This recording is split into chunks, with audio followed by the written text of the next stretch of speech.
Yeah, guys, welcome to this. Obviously, this review reaction to the England match. Second one, England 2, Finland 0 from Wembley. My reaction to that, and I'm just going to put this banner up, and then I'll put myself on the camera, of course, show myself very soon. And there it is. Here's the banner. England 2, Finland 0. Kane gets his 100th cap and also gets a brace. But is there still a question mark over him? Struggled in Euros and missed chances here. Can he still carry on for England the next World Cup? Anyway, I'll bring myself on, and then I'll bring also my guest on, Manny. Of course, he's here yet again to discuss all this, and we'll get into it. Up to you, Mr. T. Yeah, Steve, can you hear me? Yeah, can hear you fine, mate. Yeah. Perfect. Well, first of all, let me just start by saying what a wonderful tribute that was in some ways to Sven-Göran Eriksson. I mean, Right, it was, the commentators mentioned the last time we played Finland, that was in fact during a qualifier for the 2002 World Cup, and quite a few of the players. Some of the I think it was Frank Lampard and Ashley Cole who were there to felicitate Harry Kane. I think Ashley was a part of that team, having pretty much made that left back slot his own after the retirement of Graham Lasso, I think. And it was kind of nice to remember him, and also it was a good tribute to Harry Kane as well, winning that golden cap for cap number 100. And in many ways, it was a game that probably, in some ways, reminded you of how good we could have been under Gareth Southgate, and how good we can be here. But again, the number of times we were caught out on the counter in the first half was a little bit disconcerting. But in the second half, I think we really improved, and that is what you want to see in an England manager. You want to see someone who is proactive enough to make the changes needed to tighten up, because this was a game that we could very easily have failed to win, especially given that we went in at halftime 0-0. But we stuck to our task and did really well, and obviously Kane was very much a part of the action. I think it's fair to say, though, that the way we were playing, we had their defenses at 6s and 7s. We should have scored quite a bit more. And were it not for the goalkeeper, Lukas Radecki, and also their goalkeeper, Hoskonen, it would have been more or less a cricket score. So a good performance, a good scoreline, could be better. Well, I've got this article here, Manny. I'll just go into it, saying obviously that England's centurion Harry Kane still driven by proving the doubters wrong. And we are. I think we're still. Yeah, this is the thing. Sorry, mate? Yeah, before you read this, I just want to say, I'm sorry to cut in, but before you read this, I think Harry Kane spoke earlier on about how determined he was to try to prove himself under this new manager, and obviously he wanted to prove that he could still cut it. But you pretty much made a good segue into the show, saying that there still could be some concerns over him. And so when you read this, once you read this article, we will discuss what is said and we'll talk about it further. So go ahead. Yeah, sure, my friend. Yeah, I'll get on with it. So Captain scored twice in Nations League win over Finland. Whenever you are doubted, it makes you more hungry. Well, which is good to hear. He has still got hungry, wants to still prove. Harry Kane said that he was hungry to prove people wrong. Oh, shit. I just forgot. This is about the register thing. This is the bloody Guardian, isn't it? Can I? Oh, yeah, I think I can just carry click, on without. Just click. I'll do it later. Good. Yeah, I have, mate. Yeah, I've done it. I hate all that shit. I don't want to do that. Harry Kane said he was hungry to prove people wrong after marking his 100th cap by scoring an emphatic double in England's 2-0 win against Finland in the Nations League. The captain, who was presented with a golden cap by Ashley Cole and Frank Lampard before kick-off at Wembley, was in a sharp mood on and off the pitch on Tuesday night. Kane, who has moved up to 68 goals at international level, is aware of the criticism of his performances at Euro 2024, which a lot of us did criticise him, including me and you and others. And he fired a shot at his critics after his second-half destruction of Finland helped Lee Carsley to maintain his winning start as England's interim head coach. It was a big night for Lee Kane.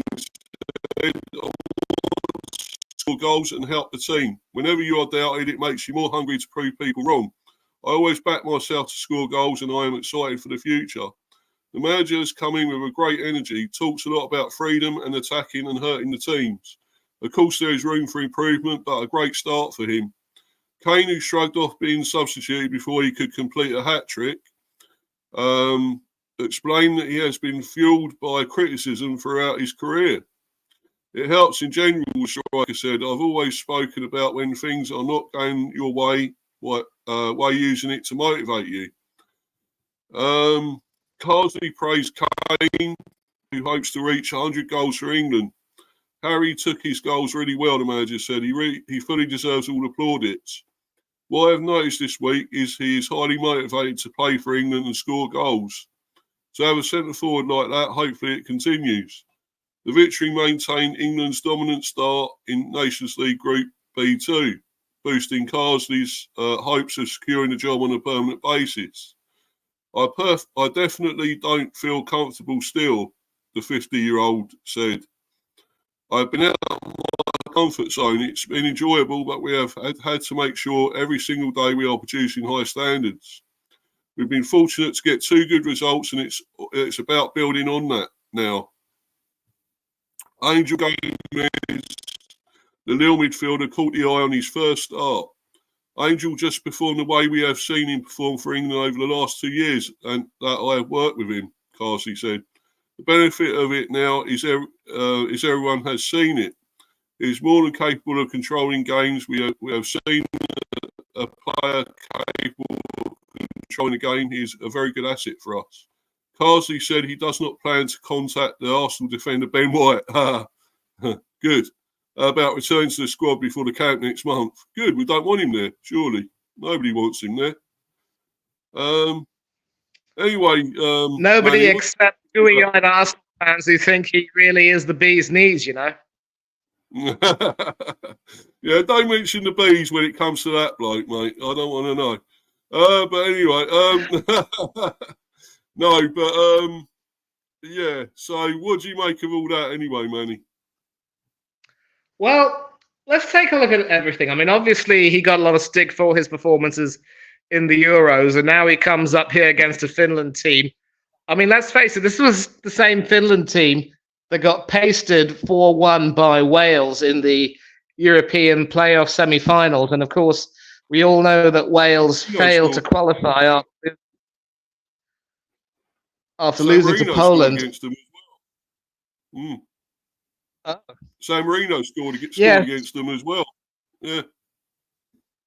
Tells you. That's interesting. That is interesting to know. I mean, of course, we also had San Marino score against us after a matter of seconds. I think that was Graham Taylor's last game in charge. Did he not like that? Lord rest his soul. No, but yeah. Now we need to put things in. We need to put into perspective the fact that we are in what is quite simply a pretty poor Nations League group. We've had 2-0 wins already against Ireland and Finland, and Ireland under Hal Grimson have made a grim start to proceedings with 2 consecutive 2-0 home defeats. They lost to Greece the same day, don't forget. Yeah. So Greece, it's very rest of this bunch, do you think, Greece, the rest of this bunch, or not? I haven't seen too much of Greece to really make an informed sort of discussion. I don't quite know how they got on against Finland. I'll have to look that up and confirm that. Slippery, I suppose, but other than that, yeah. Bit slippery. I would definitely say, oh yeah, definitely slippery. In fact, that's why we're called, Europe is called the frying pan of the world. There's Greece at the bottom. Yeah, definitely. But yeah, sorry, mate. I'm trying to say there. Sorry about that. Yeah, it's all good. It's all good, mate. It's all good. But this is going to be a group which will probably be a lot easier than we expect it to be, the way things are going, and we should expect to secure big wins against all three teams. But as we know, when it comes to facing bigger teams, we are going to struggle. Mm. So it's basically a case of Harry Kane doing a Cristiano Ronaldo and saying, the more people doubt me, the more I'm desperate to prove them wrong. People said I'm finished when I was finished when I went to Saudi, and look at me, I'm scoring goals. I've scored my 900th career goal. I'm, the king of the mountain. Everyone bow before me. And then, when it comes to major tournaments, the bloke couldn't even pass mustard. At least with Oh, no. Kane, we made the final, but when the situation demanded he step up to be counted and prove people wrong there, he completely was nowhere to be seen. What angered me as well was that in this rush to make it all about Kane, Ollie Watkins, who was also in the squad, former B, don't forget, Yeah. he wasn't allowed to buzz. He wasn't No. even given a single minute by, Carsley. Neither was Conor Gallagher. And so if there's a situation that Carsley gets the job permanently, he is going to have to try to find a way to convince people like Watkins that he is the future.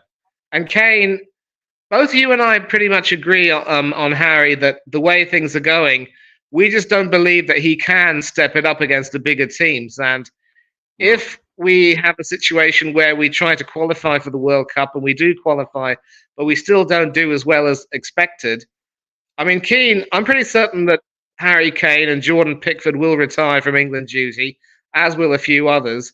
And so there will be some huge gaps in that team. And one of the reasons why we were happy that Carsley was selected was that we thought that he would focus a lot more on the younger players. And he cut the likes of Walker from the squad. Jordan Henderson isn't going to play for England again. Marcus Rashford probably won't play either. He's done the right thing by bringing back Jackie Grealish. But when it comes to someone like a Harry Kane, you've got to try to develop your younger strikers. And I still feel for Dominic Solanke, because if he hadn't have sustained that injury at the beginning of the season and gotten to play for Bournemouth, you'd like to think that he would have been a fair shake. But it's everything is pretty much about Harry Kane, with these two caps bringing him to 100, and also making history, joining Bobby Charlton and Wayne Rooney as the only only English male players to score on the occasion of their 100th cap. I don't know if there are any women who do that. We might have to do some research, and there are plenty of women who've earned 100 caps for England. But I just don't. Yeah, I just don't believe that we can take a look at this match and see and say that Kane is still able. I mean, he can still play, he can still score. And there's a part of me that thinks that given that he's now based in Germany, the constant back and forth can't really be helpful in many ways.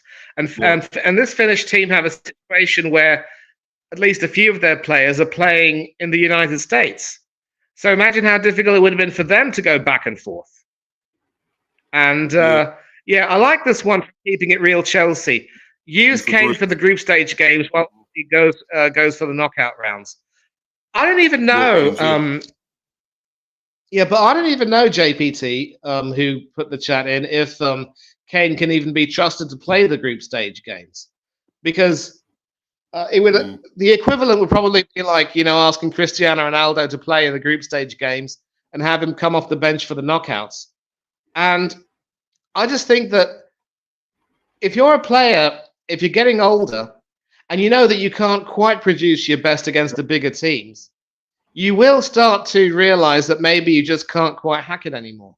And Argentina are in a situation where we've seen the likes of Angel Di Maria and Franco Armani announce their retirements from international duty. So that team's also going to start evolving. And we're not going to see Lionel Messi for much longer. Even if we do see him in the 2026 World Cup, he's not going to be the same Lionel Messi that literally carried Argentina to victory in Qatar and very nearly did the job as well in Brazil when Germany won it. beating Argentina in the final. I think as you get older, sometimes you have to have a little bit of humility and accept that maybe international football and the best of international football will pass you by. So I think what I would like to see Kane do is show a little bit of humility and say, you know what? I'm glad I was able to score these 2 goals. I'm honored to have earned 100 caps, but I have to keep proving myself. And when you say I'm more determined to prove myself, the more people criticize me, you know, a lot more is expected of you, mate. You're the captain of the team. You're the most capped player now, currently. And you can't just talk about yourself like that as if you're a youngster anymore. You have to have a sense of humility. So these 2 goals will remind us that, if anything, if he's still continuing to be selected for England, his responsibility has only grown, and he has to make sure that he continues to stay on top form. And the title says it all. There were a few missed chances here, although many of those missed chances were saved by Hradecki. There was another one where he scored in the first half, but that was ruled out for an offside. And there are still some occasions where he's not quite getting to the pitch of the game. So I think you and I can both agree that the upcoming World Cup should be his final involvement with England. And hopefully he will stay fit and involved. But I do not want there to be a situation where he continues to play and start every single game at the expense of some other younger strikers like Watkins, or even someone like a Solanke or whoever, who will certainly be, hungry and eager to try to prove themselves. And I could even include Ivan Toney in that list. I know you despise the bloke, and you have a right to. And I know that he's gone to Saudi, and I don't know if after the Jordan Henderson, and he's got to spoil his chances, isn't it? Playing for England, going to Saudi. Let's be honest. You can't expect him to. He won't be looking at him over there, will he? Saying, "Oh look, he's excelling there." Because it's such an easy league. It's like a farmers' league over there. So exactly.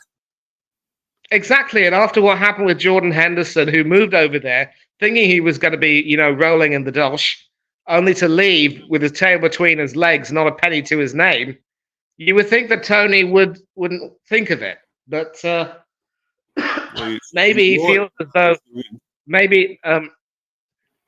I guess maybe in Tony's defense, there may probably not be too many strikers at the moment, but the strikers that we currently have, if they start proving themselves, Kane has to be under pressure. Huh? There's still Solanke to come back, so we have still got other players. We have still got other strikers.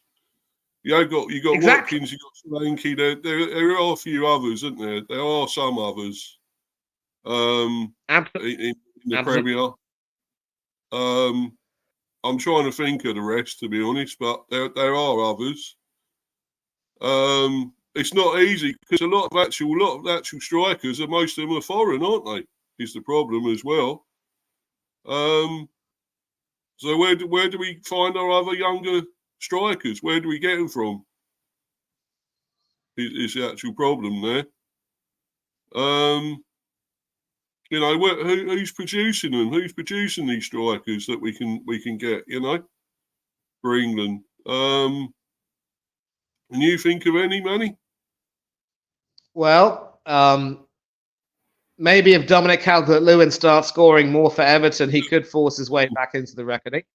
Are there any under 21 squad that won the Euros that Carsley will be willing to call up?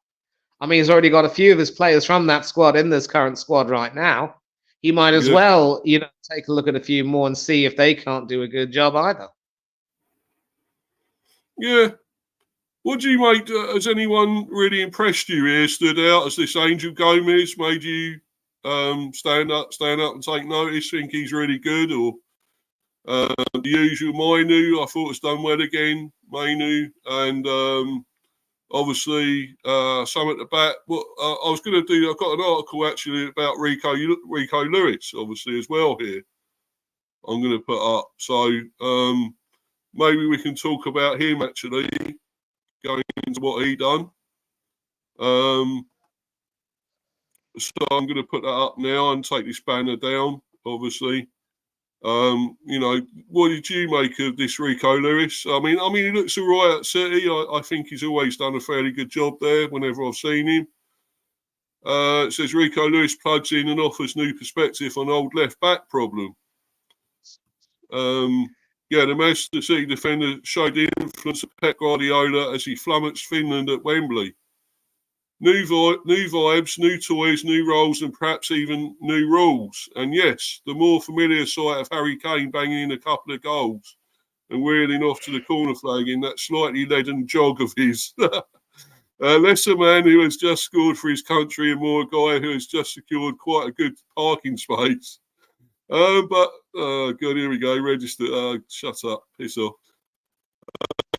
But perhaps the most intriguing aspect of this routine win, secured against routine opposition, was just how mystifyingly unroutine it felt in parts. The same team, but somehow lit in a different way. Filmed from different angles. It's still probably too early to say whether this is the Lee Carsley effect, but it definitely feels like the no Gareth effect. Of course, fresh tournament cycles always offer a certain sense of renewal. The natural wastage of retiring and receding players, the licence and the blank canvas.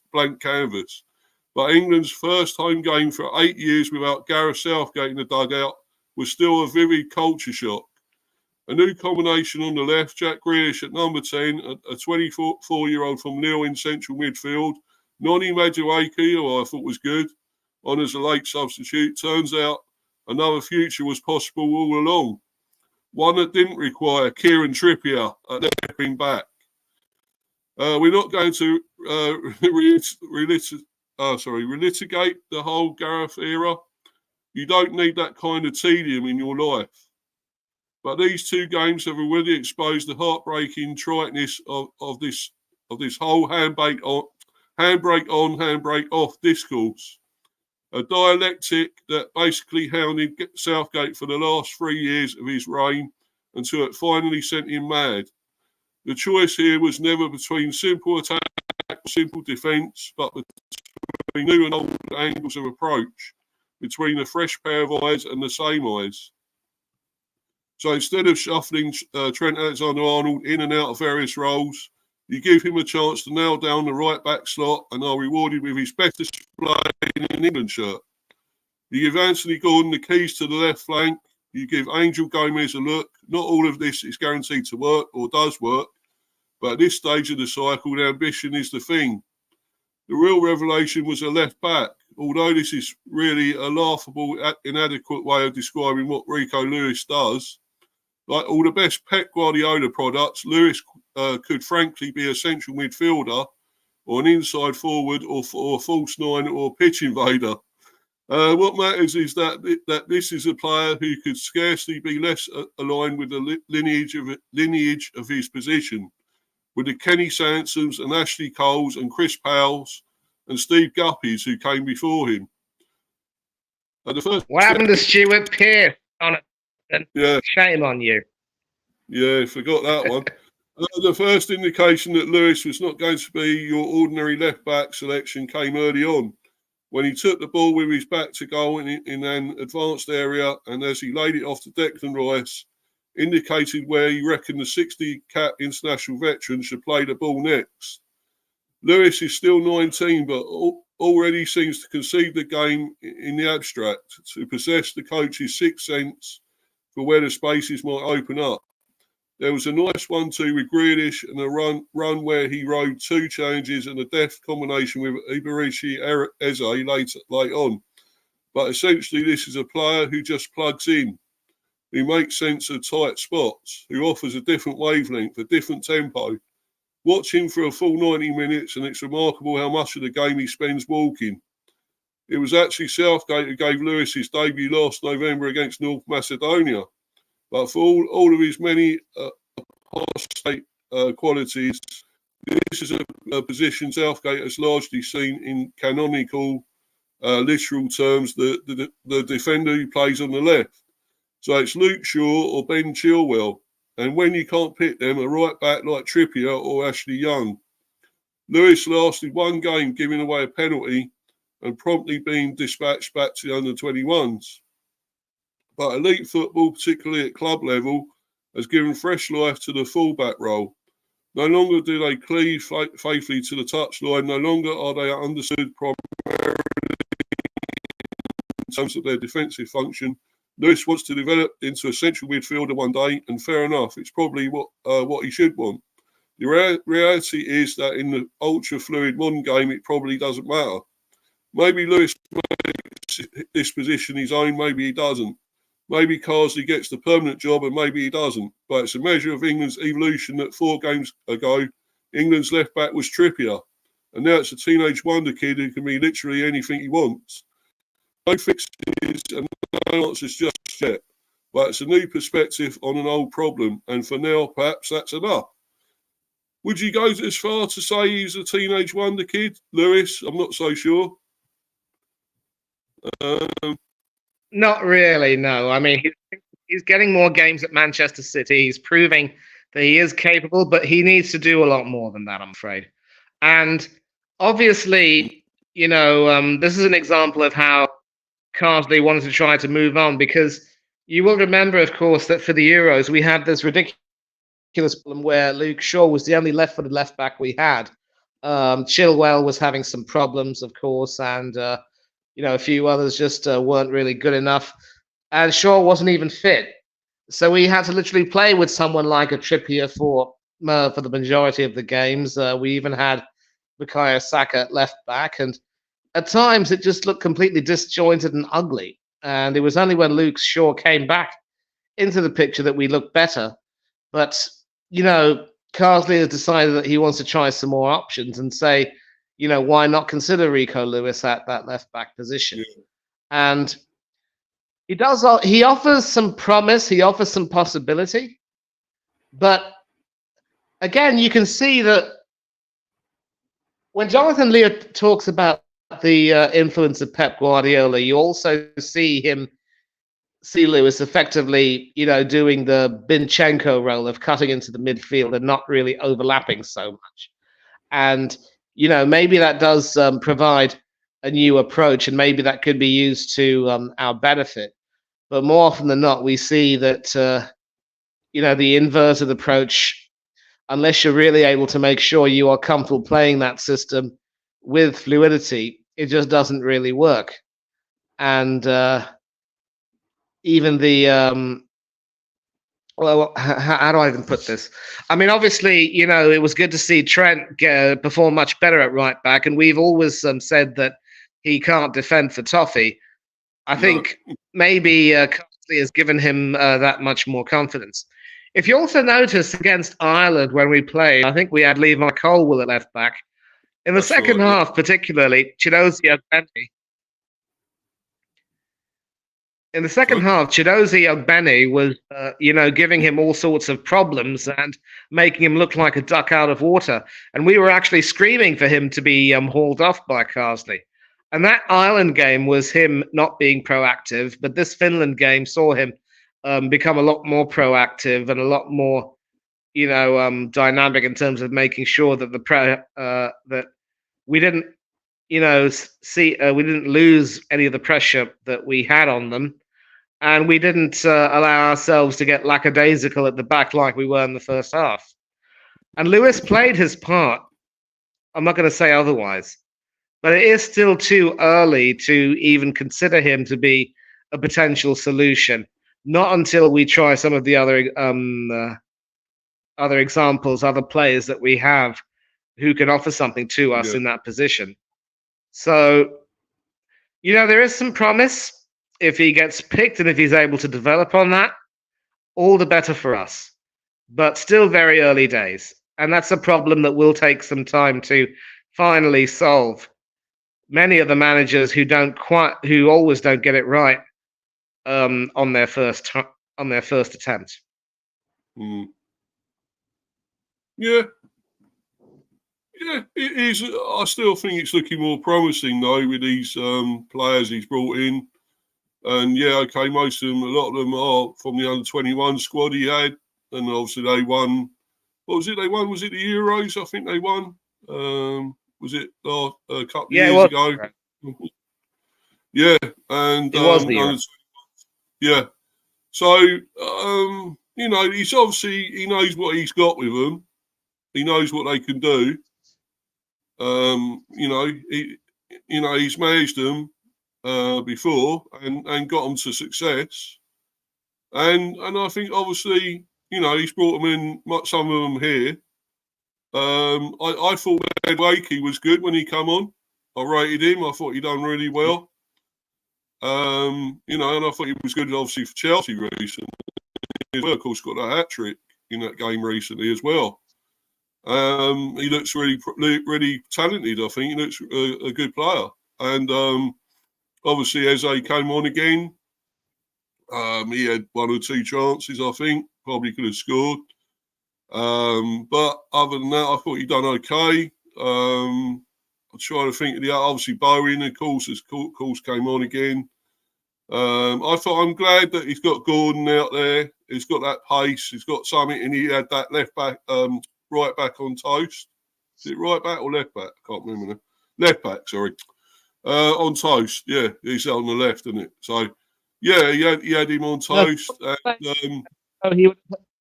Gordon was playing on the left, so it would have been the right back who was on toast. Sorry. Of course, yeah. Sorry, mate. Yeah, but of course, yeah. So he was, he didn't know which way to turn, you know, whether shit or shave, you know, and you know, so you know, I'm trying not to swear, Manny, because I know you don't like it. So, but anyway, but you know, but so he didn't know what to do, and I thought you know, he had him, you know, all night. He was on him and like a rash. So, and obviously, I think Saka over the other side done pretty well. Some decent crosses, great crosses at time. Was he the one, I think, done the one for Kane when he was offside? I believe it was him, wasn't it, that put it in? And yeah, so, but I think there was a lot of pluses again. As I think Angel Gomez, I thought was not bad. He gets about well. He doesn't stop. He's forever gets around everywhere, doesn't he? And I thought he was fairly good, fairly decent. As I say, didn't know much about him. Obviously, he was at Man United for a while. You know, sort of a wonder kid there. Coming through the youth system or whatever, and obviously playing abroad now. But yeah, it doesn't look too bad. He looks fairly decent, and obviously Mainu and whatever. But yeah, I think it's looking promising, mate. I think we should be happier about this, more excited about it, maybe. Oh, and he's gone. Anyway, I'm sure he'll be back soon. Anyway, we'll move on, and we're going to obviously talk about the next. And big up to you, Tony. Early Doors Football TV. Thanks for popping in. Cheers, my friend. Big up Stephen Manny, just dropping by and smashing the like as working. Have a great show. Cheers. Yeah. Thanks, mate. Hopefully I will, yeah. He's pretty good so far. Yeah, I don't know where Manny's gone, but obviously he'll be back soon. No worries. And I'll bring up the next banner. And that's this one. 2 wins out of 2 for Lee Carsley. Has he changed things radically already? Do we look more exciting now than under Southgate? Could we struggle against better teams? Him not singing the anthem important. Well, she's already covered. I covered in my last stream about the national anthem. I don't think it is that important. Really, is it? You know, as long as he's getting results, does it matter if he's singing it or not? I don't think it does. You know, so that's not important to me. But anyway, yeah, he changed things radically. Maybe, I'm not so sure. A bit more than Southgate did when you consider it. what things he didn't do in the Euros and all that, Southgate. So, yeah, I think maybe he has slightly because he's brought in other younger players and newer players and not kept the same thing as Southgate was doing. Keep sticking by the same lot, the favourites all the time. Yeah, you still got likes of Kane and that still playing, the Maguire, Stones, whatever, Pickford and all that. They're still there. But you have got newer players in that are more exciting and are doing more. Anthony Gordon, he's quick and he's already producing stuff out on the left side. What we missed, I think, in that Euros, somebody out there on the left and not somebody who's tried to be made a left wing back like Trippier. That just didn't work, and he wasn't good enough. You could see that he couldn't adapt to it really. So yeah, I think it's good, a better balance now for the team. So obviously I've got other things to bring up. I've actually got the ratings as well. Also got this poll thing. I did put it up last time about Lee Carsley. I'll bring that up. I was going to do this, go into this more last time. And obviously last time I had to leave quickly at the end of the stream because my power was going on this laptop, which wasn't great. Yeah, so obviously there is this poll. Do you think Lee Carsley should sing either national anthem at today's match? Well, obviously this was against Republic of Ireland, of course. And again, he didn't sing yesterday, didn't sing it. And I did do the poll. Obviously, I put no, he shouldn't. No, he's right to sing neither.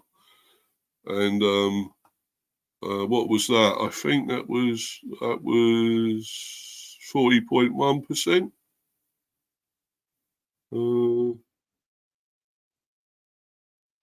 Oh yeah, yeah, he's right to sing neither. Is 40.1%. People said that, and then 44.7% said it's up to him. I have no opinion. Yeah, well, the thing is, I mean, it doesn't really matter though. At the end of the day, should it matter if he sings the national anthem or not? As long as he's doing the job. I think that's more important. And so far, he has done the job. He's got 2 wins out of 2. That's the important thing. Whether he's singing the anthem or not, that doesn't reflect on him and his job, on what he's doing for the side, for the national team. I don't know. That's gone mad, this world at times, I think, with all this. And, I don't think it really makes a difference. It really doesn't. And, I just think it's stupid. Anyway, guys, I've just got to go quickly for a moment. I'll be back soon. I'll just get another drink quickly and I'll be back. Okay, sorry, guys. Be back soon.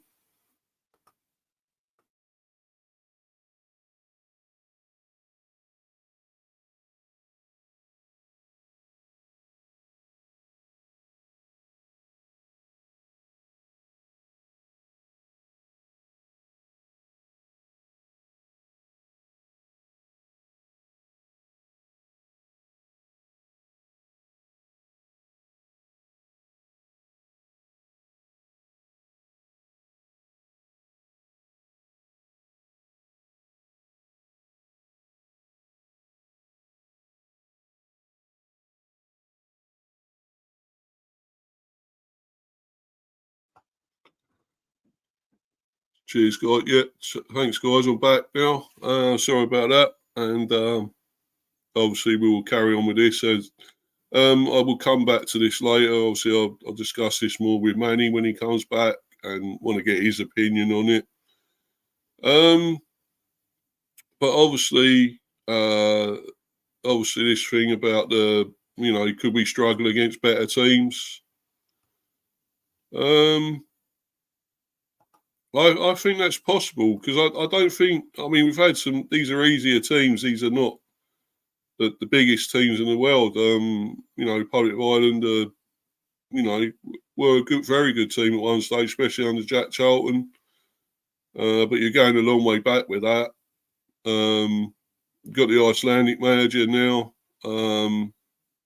This Icelandic man, he used to manage Iceland. He's their manager, and hasn't really set the world alight with them yet. Republic of Ireland, they got a long way to go, and of course lost to Greece as well as us. Finland, also not the biggest team in the world and not the best either. They were sort of a force at one stage. They did make the Euros, couple of Euros ago. I think it was at Euro 2020. I think they might have made. That was their first ever time, I think, making the Euros. But yeah, I think they've gone downhill a bit. They weren't the same, and of course, the only real players that I knew there were Teemu Pukki. Well, I think the goalie plays somewhere. He used to play over here, maybe. I don't know. But I know Teemu Pukki, of course, who no longer plays here. Of course, he used to play for Norwich. I just had my guest back. Big up to you, Manny. I don't know what happened there, but you're back with us anyway. So the reason why I had to leave, Steve, was because I think I mentioned that the doorbell was ringing up to get that. Oh, okay. And yeah, so hopefully I didn't miss very much, but obviously, we were talking about, I think before I had to leave, we were talking a little bit about Rico Lewis, and you moved to another topic. As for this one, look, it's difficult for Lee Carsley because I think if I were in his shoes, I probably would have wanted to try to apply for the Ireland job. Now, I know that Carsley's English, born and brought up in the Birmingham area or the Midlands or thereabouts. But through his Irish heritage, he went on to play for Ireland. And so now, of course, that he's coaching England, it's always going to be difficult in that regard. And it doesn't help in his team. He has two ex-Ireland internationals in Declan Rice and Jackie Grealish.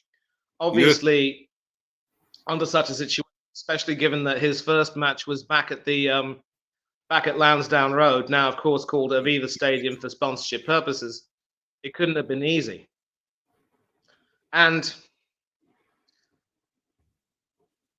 for me, as someone who does sing the anthem, maybe not necessarily at the top of my voice, but whenever I see England or Team GB or the British and Irish Lions play a game, or whenever I see any Olympians win their medals, the anthem is played and the flag is hoisted, I sing it. Maybe not necessarily at the top of my voice, but I sing it. Yeah. There are some people who just don't feel comfortable singing the anthem. Famously, Wayne Rooney was one person who hardly ever sang the anthem, and a few others. And of course, we all know about the Liverpool issue, how several Liverpool players choose not to sing the anthem because of their own tenuous history with the royal family. And of course, in England and in the UK, we do have a large number of people who are staunch Republicans and anti-monarchists, and they would never sing an anthem titled "God Save the Queen or King." So, for me, there's a part of me that feels always proud to sing the anthem whenever I can. Whatever I'm asked to sing, I will sing it. But I don't believe in many ways that players should be necessarily forced to do it. We have situations, mind you, where some people don't even want to represent their country. Some people don't even want to play for England and do as well as they can. And maybe they choose out of respect for another nation not to, or maybe They just don't quite believe in everything the anthem stands for. But in my book, as long as you don't disrespect the anthem, as long as you maintain perfect silence and stand at attention and don't do anything disrespectful like, pick your nose or what have you, nobody should really give a toss, to be honest. Nobody should really bother. But there are going to be some people who will jingoistically say, if you aren't willing to sing the anthem, then you don't get to call yourself an Englishman. And I say to hell with them. I don't need that sort of, UKIP/reform sort of attitude. Okay. I choose to sing the anthem. I choose to be patriotic, but I will never, ever expect, people to wear their patriotism on their sleeve. If you choose to play for England and do something good for the nation, then you can choose to honor the anthem however you want. And as long as you stand at attention, that's perfectly fine. That's perfectly fine. So I don't want to, be one of those people who will get into that sort of a debate. And obviously there are some reasons why people wouldn't want to. And when we start to be, the patriotism police and say that, no, people should, you should sing the anthem, it goes a little bit too far. And I don't know if you notice this, but there have been situations where, whenever managers have gone to foreign countries and taken up the managerial positions there, they've learned the national anthem. We saw Bobby Martinez sing to the Portuguese anthem during Euro 2024, and a few others do it as well. Does that make them any less patriotic to their countries of birth and allegiance, or, their countries for whom they may have played or worked earlier? No. I mean, famously, Sven sung our national anthem. God rest his soul, Sven-Göran Eriksson. So he sung our anthem, and he's Swedish, and that was what him because unlike Fabio Capello, he brought into the English culture. He loved the English culture.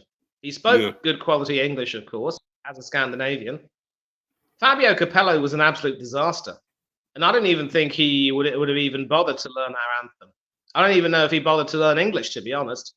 But in a nutshell, I'd like to say that as long as you show respect to the anthem by, standing up and being at full attention, that's perfectly fine, and don't do anything disrespectful. And of course, this also segues into the talk about, how a lot of people have been taking the knee that is going down on one knee to the US national anthem. I also don't necessarily consider that to be disrespectful either. But you can't make any obscene gestures. You can't speak during the anthem, obviously. You can't do anything, rather stupid. And if you take a knee, it's also considered a sign of, being respectful to the people who serve our armed forces. In a nutshell, I'm just going to say, as long as you don't do anything disrespectful during the anthem, as long as you choose to mark it with some solemnity in your own way, I couldn't be bothered. As long as you show your commitment to the nation in the job that you're doing, that's enough for me. I don't think we need this controversy, to be honest. Well, I think, mate, I don't know, you probably have heard my opinion that I don't think it matters. Because you see what he's done, he's won 2 out of 2. And he hasn't sung the national anthem, so it ain't really stopped it, has it? Ain't stopped him doing his job. And he's done well enough. He's done what he's come here to do. He's won games with England. We got 2 out of 2. Yeah, the opposition ain't the best. We can say that. But you still got to beat what's in front of you, haven't you? No matter what it's like. So, we got 2 out of 2. And we got Greece next, obviously in October. I believe October the 10th. I think that one is. I think that's at Wembley as well. Well, it remains to be seen what they're going to be like. The Greeks, as you say, they've won as well. They beat Ireland, but so I don't think Ireland were that special. We'll see what they do against Finland, of course. and against us. So I don't know if the Greeks are. I think at one stage they were a force. I mean, of course, they won the Euros 2004. Don't forget. That was quite a while ago. But they have been a big team. The top team. I remember players that used to play over here. Was it Samarash that played over here and whatever? I seem to remember. Yep, and don't forget Giannakopoulos, who Bolton Wanderers. Nikos Davizas with Newcastle.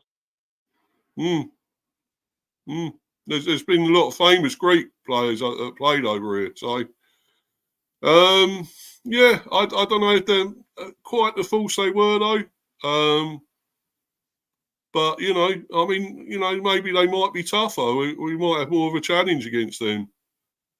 I'd like to think so that we may have more of a challenge there and see what Carsley's really made of. What he can do, these decisions, because I think it's been fairly easy for him so far. So would you say that he's changed things radically though, or not already, Manny? Or would you say that? Not really, no. I mean, obviously we were talking a great deal about, Rico Lewis coming in at left back. That means no more Luke Shaw, at least for now, and definitely no more Kieran Trippier or Ashley Young or those sort of players. But it still remains to be seen, and it's only 2 games.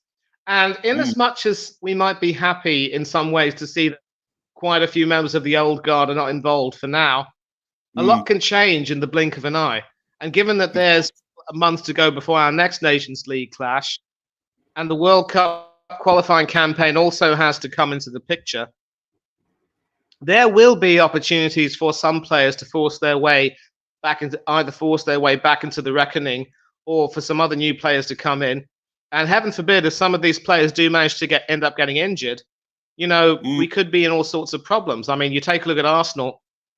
We have a situation where, Odegaard is injured. I think he'll miss the North London derby.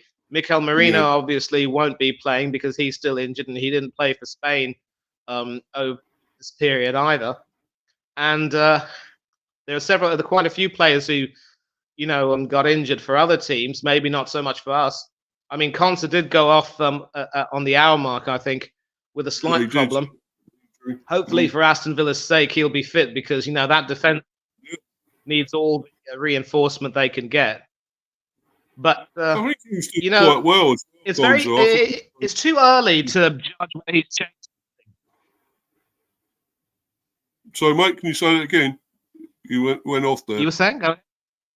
No, you were trying to say something. Yeah. So it's too early. Yeah. It was too early to judge whether Carsley's really changed anything. And there are a few familiar failings from the Southgate era. We're still very vulnerable on the counter-attack, and it was on the counter-attack that we conceded goals against Brazil and Ireland, which saw us lose those 2 friendlies at Wembley Stadium. So that is something that has to be improved. We still have to improve our concentration in defence. We still have to make sure that we're a lot more dynamic in the midfield. And I think that Declan Rice, when it comes to his performances, they have started to slip a little bit. I mean, there was an occasion when he was dispossessed by Keskinen, the number 14 for Finland, and that very nearly led to a glorious opportunity, but it went to waste. Those are the types of battles that we can't afford to lose in the centre of the midfield, especially with the likes of Rice and Mainu. And, Mainu is also a little bit young and, green, as it were. He'll make a few mistakes too. So I don't think it's changed very much. And obviously, when you have a situation where Harry Kane is still your go-to man, it is rather, frivolous to talk about change. Change would be, seeing Kane benched and more often, and a new formation being applied with 2 strikers up front, and more and more things being tried. So I don't think he's made too many big changes. No. Yeah. Big up to you, Gershan. By the way, he's in here in the live chat. Great to see you again, my friend. If you're available, you're welcome to come in. Come on here. I'll try and put the link in here for you if you want to come on, mate. Obviously, Tony's in here as well. Early Doors Football Team. Well, he was in here. He was in here briefly. Big up Steve and Manny, just dropping by and smashing the likers working. Have a great show. Yeah, cheers, mate. Thank you. Brilliant. Welcome anytime, mate. And I might just put the link on here and see if Gershon does want to come on, if he's available or not. If not, we'll obviously just carry on anyway. But I'll just do all that in a minute. Do you think we look more exciting now? I think we do, actually. I think we look better than under Southgate, but that's not difficult, is it? Really? Well, I mean, of course it isn't difficult, but let's put something into perspective. When you get a new manager and a new cycle, it is going to start off exciting. And I think we touched on that in one of the earlier articles. But over the course of time, when you start to become familiar with the old, rhythms and patterns, you lose that excitement, as it were.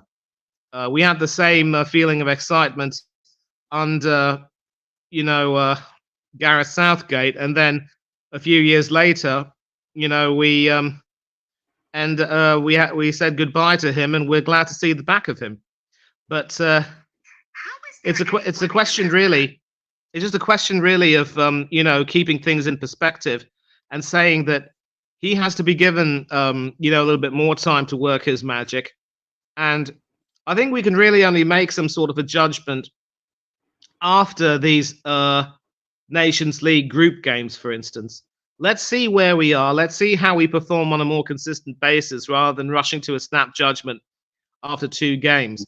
And maybe if we lower our expectations and do away with the hyperbole, we can see the team actually performing a lot better. Just allow them to just leave them to their own devices and let them work.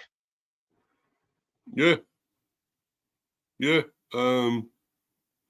Yeah, and here is the link here, Gershon. If you do want to come on, mate, I'll put it in there in the live chat if you are available to come on. So it's there if you're available, but I won't be on here too much longer, mate. I'll probably be about 20 past 2. I'll be going.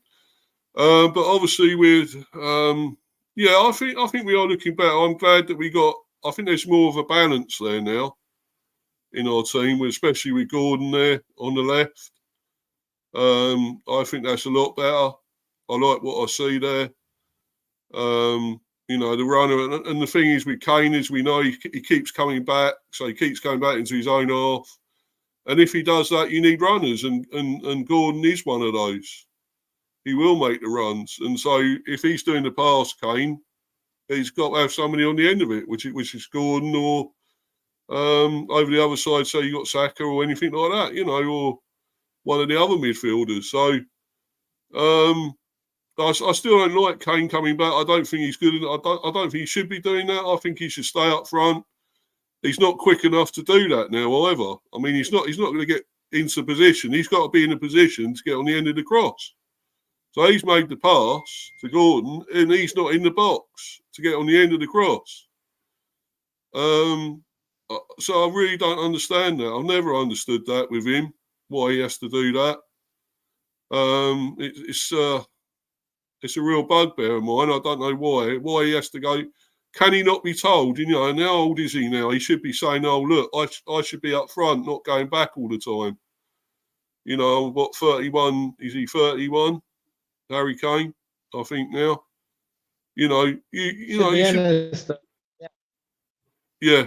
So really, he should say now, why am I coming back all the time? Why am I going backwards? Why don't I just stay up front, where I'm more threatening anyway? That's why I'm the striker. I'm the main striker here. I've got to stay up front. If that's me, I'd say that. I'd do that. Because I'd know myself that I'm not good enough to go backwards and quick enough to do it. I don't understand it, Manny. Absolutely. And, this is probably where, Carsley has to start being a bit more ruthless. And let's bear in mind, we still don't know what the FA decision will be. Because Del Boy and company will tell you that when John O'Shea had the interim job with Ireland, they started to look a lot better, started to play a little bit better, and things were looking good. But then the FAI made the decision to go with a more experienced manager and brought in Hal Grimson. But they've kept John O'Shea as a part of the backroom staff. So again, we don't even know if Carsley is going to be in the job for a little bit longer. Let's not forget that his continuance in the job is not even set in stone by any means. And so he has got 6 games, isn't he? I'd like to think 6 games to prove himself, hasn't he? Carsley. Now these 2 games were supposed to be in effect his audition for the job, and I suppose the FA may decide that they would like to possibly keep him if we see any signs of difference. But are there enough signs of difference between him and Southgate to make people say, you know what, Carsley should have the job permanently? I'm not too sure.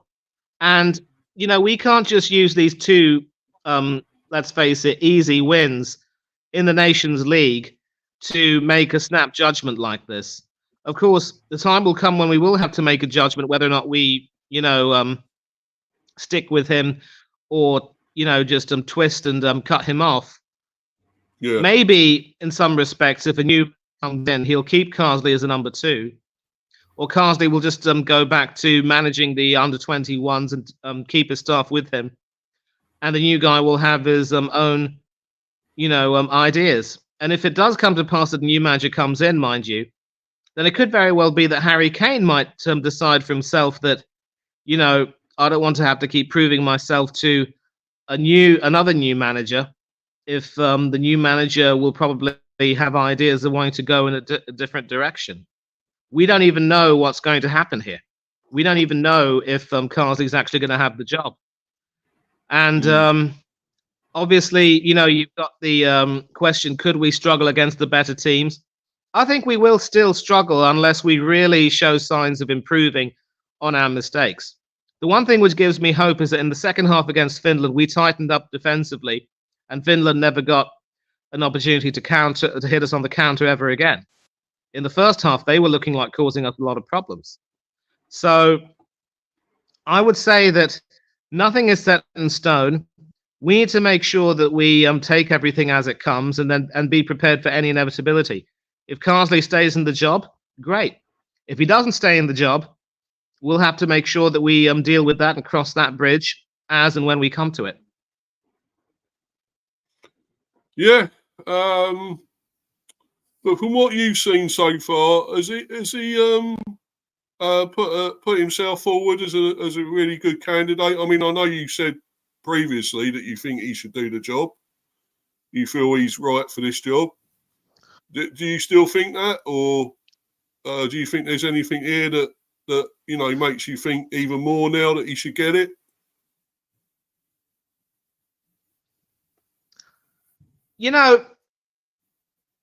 A good manager would find a way to use more players at his disposal. And one thing I mentioned was that Oliver Watkins and Conor Gallagher never got a sniff in either game. They were never given a minute. Of course, neither for that matter were Dean Henderson and Hope. But, there are some outfielders there who will probably feel as though they never got a chance to really showcase their skills to the new interim manager. And they'll be thinking, what can they possibly be doing? Maybe Carsley took a look at Watkinson's recent form for Aston Villa and said, you know what, maybe I can't pick him because I don't think he's I just don't know if his form is justifying his playing. But then if his form is that bad, don't even pick him in the squad then. And there are still quite a few questions. Why isn't he changing the formation? Why does he insist on using the same 4-2-3-1, 4-3-3 formation with these double pivots? Why isn't he looking to try something a little bit different where we can be a little bit more, ruthless in attack in terms of scoring goals? Why isn't he willing to try out different players as other options? Like, Bukayo Saka has performed brilliantly for us in these two games, but what if he gets crocked? There's always going to be a risk that one of our players gets crocked. I think he's done a good job. And I did want him to take the job because I thought that he'd be bringing in some younger players and really take the team in a different direction. But the fact that he's given Harry Kane a full 180 minutes plus stoppages, I think that is a little bit of cause for concern. I really do. Yeah. I mean, by all means, if you want to let him have his 100th cap, that's fine. And I stand corrected in that he didn't get 180 minutes. I mean, he was brought off, he was subbed off without getting to score his hat trick against Finland. But he didn't give several players in that squad a chance, and they may be thinking, what do they have to do? And we may not even get a chance to see them at their best. There are still some questions. If he does get the job, I'm not going to complain, though. No, I mean, the thing is, though, if they decide not to appoint him, and we have gone through all this before, really, but who is the real outstanding candidate after him that really England could go for? I mean, I keep saying Eddie Howe and people like that, but could they get him out of Newcastle? That's the thing. Would he leave Newcastle, Eddie Howe? I really don't think Eddie Howe would be suited for the job, to be honest. No. I really don't. So would you go foreign again? I don't think he's quite proven enough at club level. And I don't even know if he would have that much of a strong personality to really lower the boom on players and drop them from the team if they deserve to be dropped. No, and I don't actually think he would leave Newcastle, would he? Anyway, to be honest, I'm just thinking, do we go foreign again though? Do we stick with an English manager? Should we stay with an English manager, or you're looking for the actual ideal candidate, aren't you? It doesn't have to be English, does he? Really?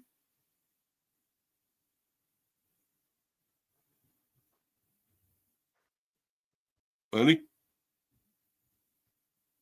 You there, mate? Yeah. I'm just writing something in the private chat, mate. Oh, okay, mate.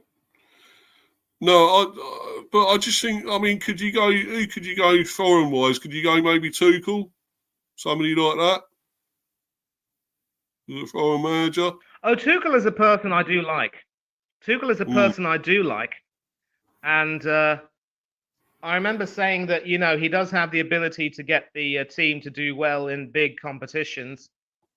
His Champions League record is quite decent. Won it with Chelsea. Very nearly took Bayern Munich to the final, only to be, denied in controversial circumstances. So he could be good. He's out of work.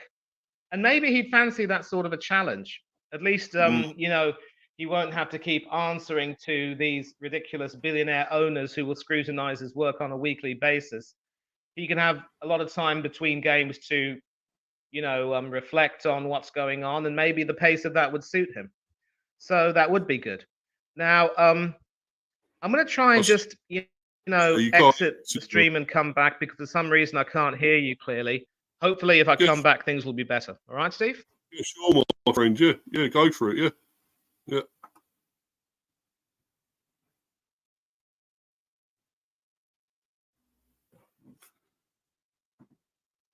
Yeah, we'll see if Manny comes back and he can hear me better.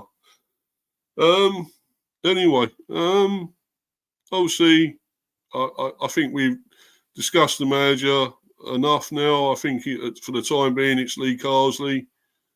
Looks like he's going to be here temporarily. They may offer it to him after the 6 games. We'll find out. But obviously, I just want to go through got the player ratings now, and we're going to them, talk about them, and then I'm going to bounce people. So, as I say, it's going to get on for like 2:30.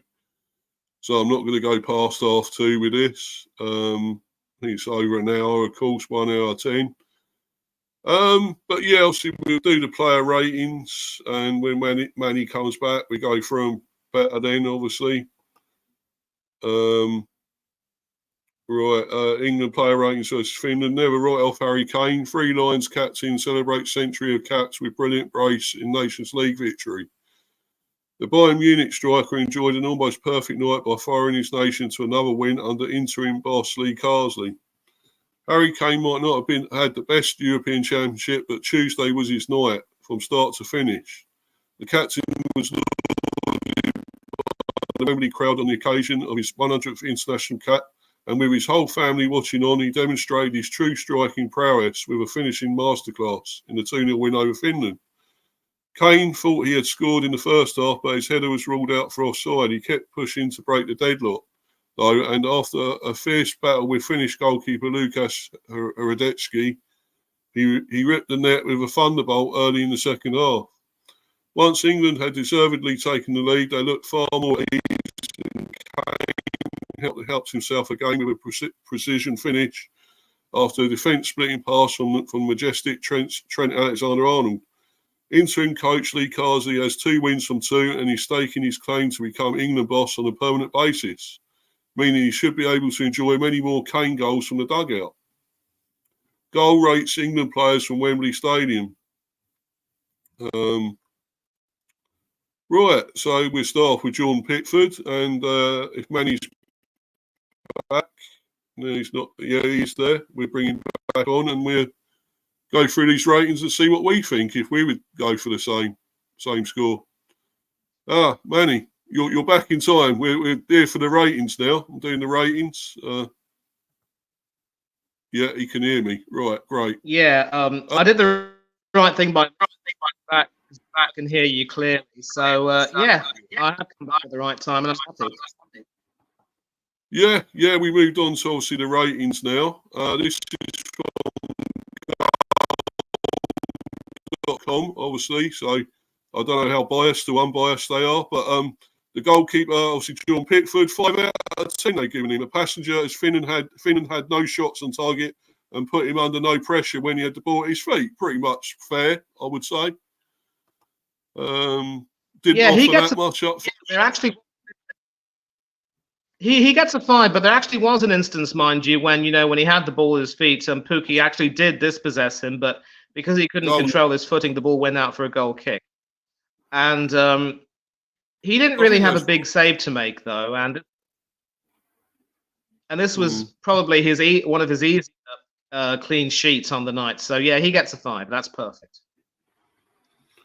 Yeah, and so we move on to Trent. A lot of people saying he had his best game for England. Given licence to roam again, this has got 9 out of 10. Given licence to roam again, and his searching balls stretched the Finns throughout. His pre-assist for Kane's second was the pick of his sumptuous passes. So yeah, I think that's a pretty good fair score, 9 out of 10. I think he had a really great game, Arnold.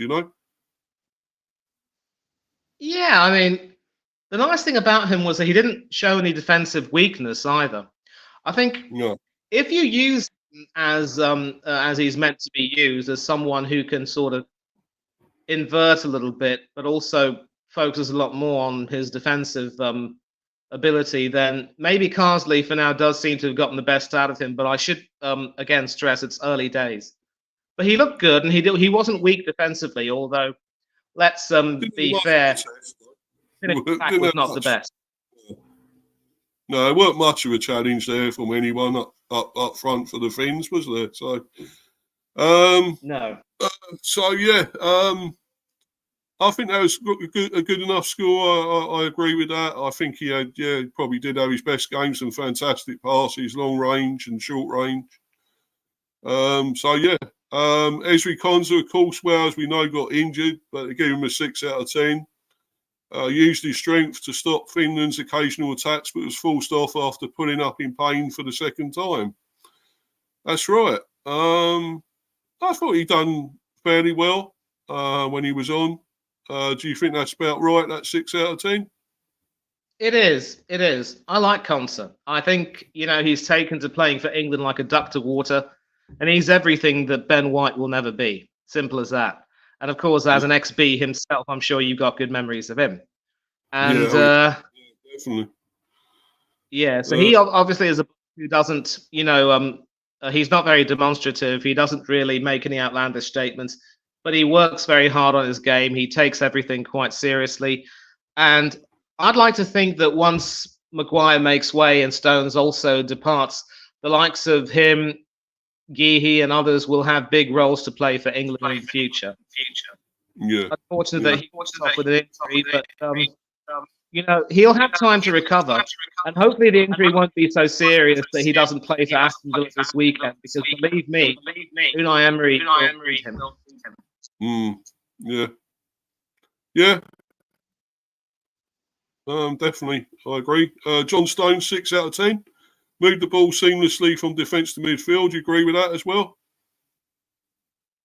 Yeah, he looked okay. There were a few occasions. The defence was split, and maybe he wasn't really anywhere to be seen. So it wasn't a bad game for him by any means. Yeah, 6 is right. Yeah, I think he done okay. Rico Lewis, 7 out of 10. Bright in possession and played some key passes to Grealish. A strong performance, even on his weaker left side. Would you agree with that as well? Yeah, I'm not really too fond of seeing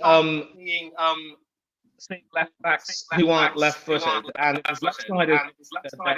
You have to say, in theory, he shouldn't have any business being right, but basically, I'm hearing an echo. I think you're not very good. Your sound, your audio is not great, mate. I'm afraid. I can hear you. It's not brilliant. Okay, well, what about now? Yeah, it's fine now. Yeah, perfect. Okay. He did what he had to do. He looked quite good. I think 7's a good score for him, but we need to make sure that we get our left-footed left backs in better form. I think he was a bit better on that than Trippier was in the Euros and that. So I just think, I don't know what the point of Trippier was there. I thought he was poor as a left back. So I thought he'd done a little bit better here, Rico Lewis. I still think you need a natural, proper left back. You've got to. But who have we got? Luke Shaw, who's hardly ever fit. What's the other guy at Chelsea? Chilwell. Not impressed by him most of the time when he is fit. So who else is there, really? Exactly, and that's why these guys have got to get themselves back into form. Yeah. Midfield. Gomez, 7 out of 8. Passing helped England control possession, while he also retrieved the ball well. Agree with that? Yeah, he made a nuisance of himself, and he certainly didn't look too bad with the ball with his feet. I don't think he made too many mistakes, so 7's good. Yeah, pretty much agree. Looks decent. I've got to obviously see more of him, and against better teams, we'll see how he gets on as well. Better class of opposition. Not being disrespectful to Finland, but they're not the best of teams, and neither were Ireland. So we'll see how he gets on against other teams, better teams. Because once we get through this, obviously we will. I'm sure we'll qualify. Probably first. I would say first in the group. And if we get the better teams then, which we will, we get the likes of France, Germany, Spain. Who else can we say? Italy even. Who are the other better teams you could say in Europe? Not sure about Belgium. They always flatter to deceive, I think, Belgium. Trying to think of who else really, Manny, but I mean, you got those that are obviously like the likes of France and all that are much better teams, we're going to see how well we do against them. And, you know, he might be found out there, Carsley. You never know. Right, so, yeah, Declan Rice, 6 out of 10. Not quite as dominant as against Ireland, and a stray pass led to a dangerous Finland breakaway, which you mentioned earlier, of course. But otherwise, good. 6 out of 10. Do you agree with that? I'd be tempted to give him a 5, but maybe that would be a bit too harsh. But he needs to, you know, up his game. His standards started to slip a bit. Yeah, definitely. I agree. Yeah, Jack Grealish, 7 out of 10. Another strong performance in the Freo role, although he drifted wider than Eze when Eze came on. Do you agree with that? I'm glad Grealish is back. And obviously, you know, this is one of Carsley's successes. He's found out a way to, you know, use Grealish and not simply use him as criminally underuse him and bring him on as a super sub with minutes to go and expect him to have an impact. I think he's obviously decided that Grealish needs to be a bigger part of the team. And, you know, if he can get the best out of Jackie, then that's terrific. Grealish can be the Jack in the Box, as it were. So, yeah, 7 is perfect there. Do you think we missed him at the Euros, Manny? Not having him? I don't miss him. I know we missed him. Yeah, and that's actually a real surprise from Southgate. You know, a person that sticks with his favourites, and he pretty much played Grealish all the time, didn't he, in a lot of the qualifying games and everything. So you think, well, why has he not took him? I know he probably had the best of seasons. I can understand that in a way. But then he hasn't stopped Southgate taking players before that haven't had great seasons, has he? He's taken, you know, players out of form a lot of the time. So why not take Grealish? I just didn't understand that. I really don't. I think maybe, you know, he wants to keep them sweet and then, you know, drop the hammer when they least expect it. It's cruel, but what can you do? That's Southgate in a nutshell, and I'm glad he's gone. Hopefully Lee Carsley will be a better manager than that. Yeah, I hope so as well. Yeah, I'm sure he will be. Right, so we move on to the attack, and of course your man, wonder kid, star man, star boy, you could say, Bukayo Saka, 7 out of 10, consistently supplied Kane with inviting deliveries. Do you agree with all that? Saka deserves an 8. Saka deserves an 8. Didn't put a foot wrong at all. Yeah, I probably would agree. I think he had a really good game. Yeah, I thought at times he could have done more. He could have gone at the defenders more, but I thought he done a really good game, and I think he was the one that done that cross for Kane, wasn't it? It was offside. I believe it was him that crossed it. I think. I don't know if it was him or Ezri Konsa. It might have been. Oh, right.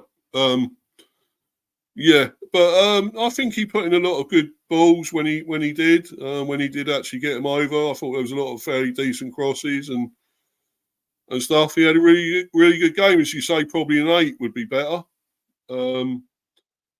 Harry Kane, 9 out of 10. Well, remained persistent despite having a goal ruled out and being repeatedly denied by Hradecky. Burst the net with his venomous first strike before expertly picking his spot in the far corner for the second. Yeah, both great finishes, fantastic finishes. But would you really say he was 9 out of 10 in this 8, game? Not 9. No. 8, not 9. No, I don't think he was as good as 9. No, nowhere near. And you see those other 2 he missed. Yeah, that I know you're saying he saved them, but I think they were right at him. Those other shots, some of those were right at the goalkeeper, straight at him. And that header he had was over the bar, I think, one of those headers when he should have scored, I think. So maybe I'm being harsh, I don't know. But I think, you know, all the chances he could have had 4 or 5 in the game when you think about it, Harry Kane. So yeah, I would say an 8, as you say. I think more likely, more more the proper mark for me. But yeah, he got both goals. When you think about it, he's got the goals that mattered, and that first goal was a cracker. He really thumped it, really walloped it underside of the bar and in. What a goal, cracking strike. And the other one was a great finish inside the area. Neat finish. A neat finish against the finish. So even better, isn't it? Yeah, Anthony Gordon, 8 out of 10. Pacey, incisive, and a constant threat. What a difference it makes when you play a left winger who actually wants to play there. Pretty much agree with that, didn't you, Manny? Yeah, he looks okay. I mean, I'd probably give him a 7, but if he deserves an 8, then I suppose it serves the purpose. Yeah, I thought he was a real menace there on the left. He has got that pace, which is good. You need somebody pacey, I think. I don't think obviously Saka's fairly pacey as well on the right, so that always makes a difference. Right, let's go into the subs. Levi Colwill was given a 6 out of 10, slotted in at his favoured position of centre back, and was never troubled. Agree with that one? Yeah, I do, and that's another reason why Carsley's decision to start him at left back against Ireland was a poor one, because Ogbene, as I mentioned, kept, torturing him, and hopefully we won't see centre back playing at full back ever again. Yeah, true. Yeah, I thought he was decent when he came on, done all right. Noddy Madueke, I thought was really good when he came on and got 6 out of 10, rolled the ball to Kane for the second. I would probably actually give him a 7. What about you? You and me both, Steve. You and me both. Yeah, great minds think alike, of course. So, yeah, I thought he was really good. I wonder if he could have started, to be honest, the game. But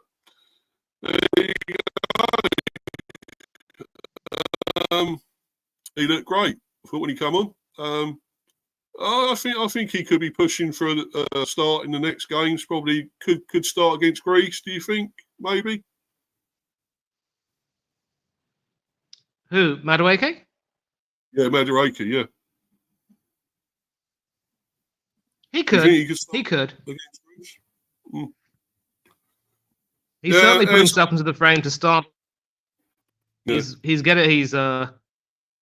Obviously he's competing well, and if he does do well, then I shouldn't see why not. But obviously now, of course, we're going back to Premiership football this weekend, and we're not going to have international football for quite some time. So Madueke has to pick up where he left off and do the business at Chelsea, and if he does, then it improves his own chances. Yeah, definitely. Eze was given a 5 out of 10, very lively, kept making the wrong decision and should have scored. Yeah, I agree with that, totally. What about you? Yeah, I think that might be fair. I mean, obviously, he wanted to, Carsley wanted him to add something to the midfield and attack. That's why he brought him on. And maybe this is an example of how he needs to, improve his decision making. But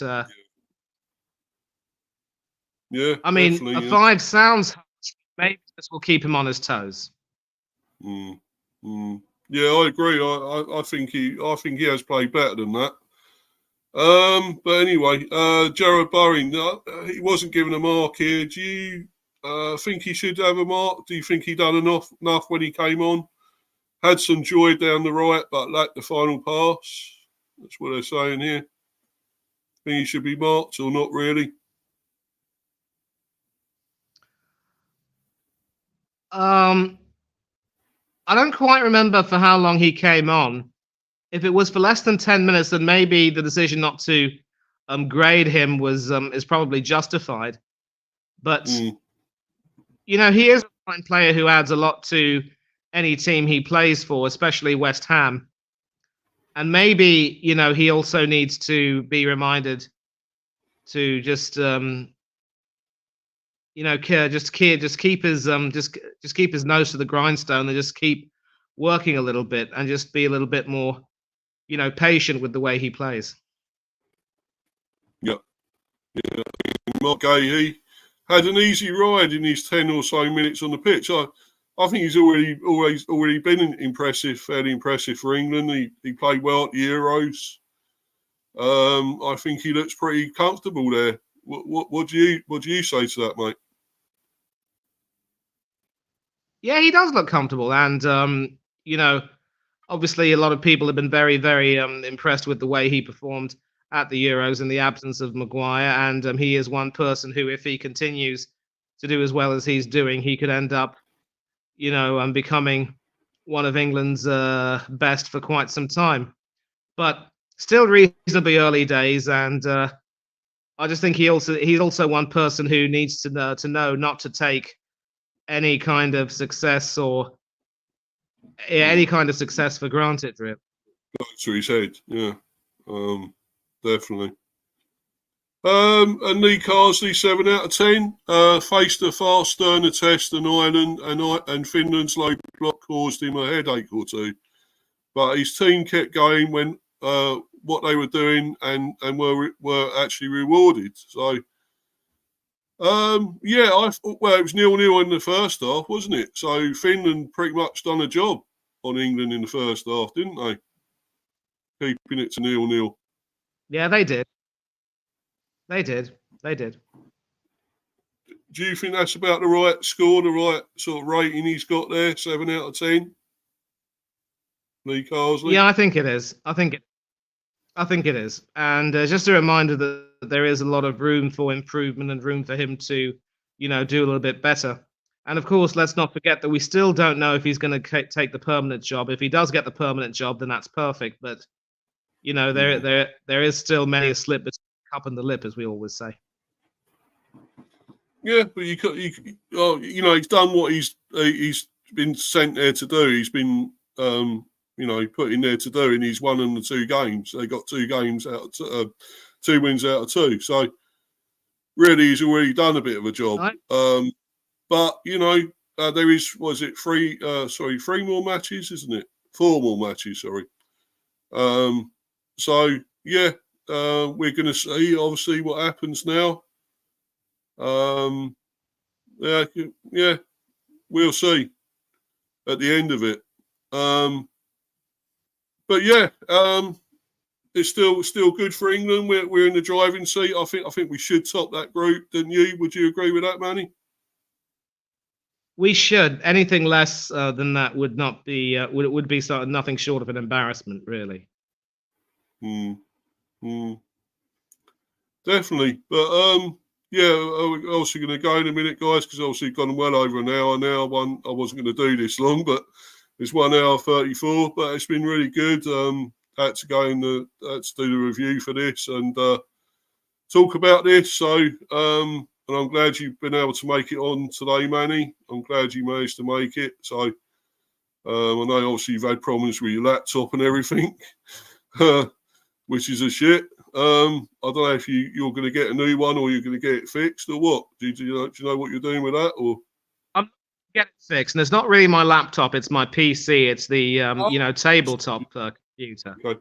And sometimes it can just happen that at any given moment, if it's an old model, especially, it could just completely go kaput on you, and it'll happen when you least expect it.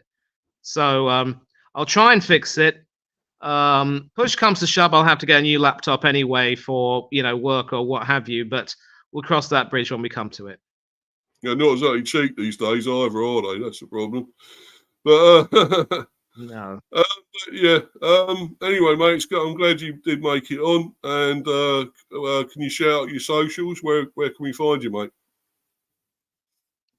Yeah, well, first of all, big up to you, Steve, for having me on, and you can catch me on both of Mr. B's channels, The Buzz, and also Mr. B chats England cricket. And I know that there are going to be a couple of streams coming up. I think he was planning on doing a watch along for the cricket between England and Australia. I don't know if that's still on. Maybe it is. I don't know yet, buddy. I'm not sure. And of course, we will be talking a little bit. We probably might be talking a little bit more, reviewing England's performance against Sri Lanka in the third test, and also the selection for the tour. Obviously, Steve and I both love talking about cricket, but also football happens to be our first love, so we do share something in common, and that's sort of the way it goes. So catch me on both of Mr. B's channels. Also, do catch me on the Cherries and All Departments. I will be doing a stream tonight at 8 p.m. UK time called "This Is Football" with Craig Beasley and another guest who happens to be a Leicester fan, and we'll be talking about several issues, including Leicester's not being punished for not being given the points deduction, which is a big bonus for them. And we'll see we'll talk about the ramifications of that. But it's not a live stream; it'll be recorded and then posted to the channel tomorrow. So up the Cherries and All Departments. Do please check that out. Also, Del Boy Gunner TV, Coach's Corner, Oris Talks Football, Huddersfield Town Fan TV, Danny AC TV, Tony Claude Gunner TV, Rich Sports, Football United, Gun Down UK, Southern Gooner, Spurs Asia TV, AFC Talk Show TV, also Football Overseas, and Northside LDN, where I was on for quite a bit of time. I don't think he does any call-in shows anymore, but it was fun to be on his channel and chat with him. And there have been a few other channels where I've been on several occasions, at least once, and they're channels that do mean a great deal to me. Warren's Team Talk is one where you can find a video where he interviews me and my life as talking about my life as a football fan. So all of these channels obviously are very, very important to me, special to me, and I'm grateful to them for giving me the chance to sort of show my face and, project my voice, as it were.